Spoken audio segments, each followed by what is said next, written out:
శ్రీమాత్రే నమః. నమస్కారం. ప్రేక్షక మిత్రులందరికీ కూడాను క్రోధినామ సంవత్సర ఉగాది శుభాకాంక్షలు. మరి ఈ సంవత్సరం నాడు ఆదాయం ఎంత ఉంది, వ్యయం ఎంత ఉంది, రాజపూజ్యం ఎంత ఉంది, అవమానం ఎంత ఉంది, అది కూడా మనం తెలుసుకోబోతున్నాం.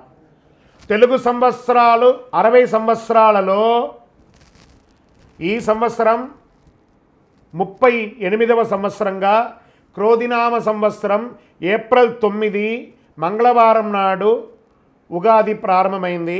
ఆ రోజు నుంచి గోచార గ్రహస్థితులు అన్నింటిలో దృష్టి పెట్టుకొని ఒక సంవత్సర కాలం 12 రాసులకి 12 రాసులకి అశ్విని పర్యంతం మీనం వరకు ఉన్నటువంటి రాసులకు అందరికీ కూడాను ఆదాయం, వ్యయం, రాజపూజ్యం, అవమానం అనేది ఎలా ఉంటుందని కూడా చెప్పబోతున్నాం.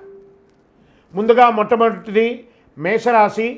అశ్విని నక్షత్రం, భరణి నక్షత్రం, కృత్తిక మొదటి పాదానికి సంబంధించిన మీరు మేషరాశి వారిగా పరిగణించబడుతున్నారు. మీకు ఆదాయం 8, వ్యయం 14, రాజపూజ్యం 4, అవమానం 3. వృషభ రాశి వారికి కృత్తిక 2, 3, 4 పాదములు, రోహిణి నక్షత్రం, మృగశిర 1, 2 పాదాలకు సంబంధించిన మీరు వృషభ రాశిగా పరిగణించబడుతున్నారు. మీ ఆదాయం 2, వ్యయం 8, జాగ్రత్త సుమి, రాజపూజ్యం 7, అవమానం 3. మిథున రాశి వారు మృగశిర నక్షత్రం 3, 4 పాదములు, ఆరుద్ర, పునర్వసు 1, 2, 3 పాదాలకు జన్మించిన మీరు మిథున రాశి వారిగా పరిగణించబడుతున్నారు.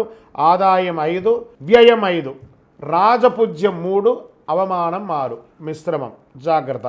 కర్కాటక రాశి వారు పునర్వసు నక్షత్రం 4వ పాదం, పుష్యమి నక్షత్రం, ఆశ్లేష నక్షత్రం సంబంధించిన మీరు కర్కాటక రాశి వారిగా పరిగణించబడుతున్నారు.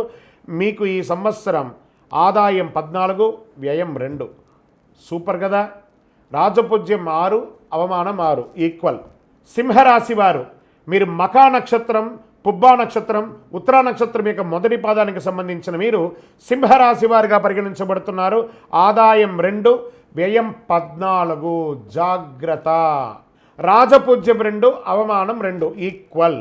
కన్యారాశి వారు ఉత్తరా నక్షత్రం 2, 3, 4 పాదములు, హస్త, చిత్తా నక్షత్రం 1, 2 పాదాలకు సంబంధించిన మీరు కన్యారాశి వారిగా పరిగణించబడుతున్నారు.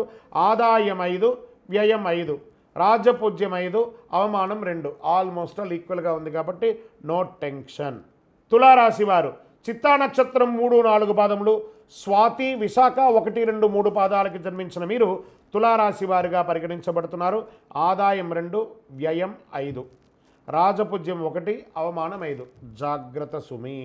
వృశ్చిక రాశి వారు విశాఖ 4వ పాదం, అనురాధ నక్షత్రం, జ్యేష్ఠ నక్షత్రం 4 పాదాలకు సంబంధించిన మీరు వృశ్చిక రాశి వారిగా పరిగణించబడుతున్నారు. ఆదాయం 8, వ్యయం 14, రాజపూజ్యం 4, అవమానం 5. 60-40గా ఉన్నారు, పర్వాలేదు, గట్టెక్కే అవకాశాలు కనబడుతున్నాయి. ధనుసు రాశి వారు మూలా నక్షత్రం, పూర్వాషాఢ 1, 2, 3, 4 పాదాలు, ఉత్తరాషాఢ మొదటి పాదానికి జన్మించిన మీరు ధనుసు రాశి వారిగా పరిగణించబడుతున్నారు. ఆదాయం 11, వ్యయం 5, రాజపూజ్యం 7, అవమానం 5. సూపర్. ఎందుకంటే నేను చెప్పాను కదా, ఈ యొక్క ధనుసు రాశి వారికి వాళ్ళు నక్కదోక పట్టినట్టే చాలా అద్భుతమైనటువంటి ఫలితాలు ఉంటాయి వాళ్ళకి. మకర రాశి వారు ఉత్తరాషాఢ నక్షత్రం 2, 3, 4 పాదములు, శ్రవణ, ధనిష్ట 1, 2 పాదాలకి సంబంధించిన మీరు మకర రాశి వారిగా పరిగణించబడుతున్నారు. ఆదాయం 14, వ్యయం 14, రాజపూజ్యం 3, అవమానం 1, ఈక్వల్గా ఉన్నారు. ఇక కుంభరాశి వారు ధనిష్ట నక్షత్రం 3, 4 పాదములు, శతభిష మరియు పూర్వభద్ర 1, 2, 3 పాదాలకు జన్మించిన మీరు కుంభరాశి వారిగా పరిగణించబడుతున్నారు. ఆదాయం 14, వ్యయం 14, రాజపూజ్యం 6, అవమానం 1. జాగ్రత్త సుమి. మీనరాశి వారు పూర్వభద్ర నక్షత్రం 4వ పాదం, ఉత్తరాభద్ర, రేవతి నక్షత్రానికి సంబంధించిన మీరు మీనరాశి వారిగా పరిగణించబడుతున్నారు. ఆదాయం 11, వ్యయం 5, రాజపూజ్యం 2, అవమానం 4. కొంచెం మిశ్రమంగా ఉంది, జాగ్రత్తగా ఉండాల్సినటువంటి విషయం. ఆదాయం అంటే సంపాదన, వ్యయం అంటే ఖర్చు, రాజపూజ్యం అంటే గౌరవం, అవమానం అంటే మీకు తెలుసు, ఇంక మేము దాని గురించి డిస్క్రిప్షన్ చేయక్కర్లేదు. ఆదాయం కన్నా వ్యయం తక్కువ ఉంటే సంపాదించిన దాంట్లో ఎంతో కొంత మిగులుతుంది. ఆదాయం కన్నా వ్యయం ఎక్కువ ఉంటే సంపాదించిన దానికన్నా ఖర్చులు ఎక్కువ ఉంటుంది. ఆదాయ వ్యయం రెండు సమానంగా ఉంటే ఈ చేత్తో సంపాదిస్తారు, ఈ చేత్తో ఖర్చు పెడతారు. అంటే లాభ నష్టాలు రెండు కూడా సమానంగా ఉంటాయని చెప్పచ్చు. రాజపూజ్యం కన్నా అవమానం తక్కువ ఉంటే మిమ్మల్ని తిట్టేవారి కన్నా గౌరవించేవారు ఎక్కువ ఉంటారు. రాజపూజ్యం కన్నా అవమానం ఎక్కువ ఉంటే మిమ్మల్ని పొగిడేవారి కన్నా తిట్టేవారి సంఖ్య ఎక్కువ ఉంటుంది. రాజపూజ్యం అవమానం సమానంగా ఉంటే గౌరవము అవమానము రెండు ఈక్వల్గా ఉంటుంది.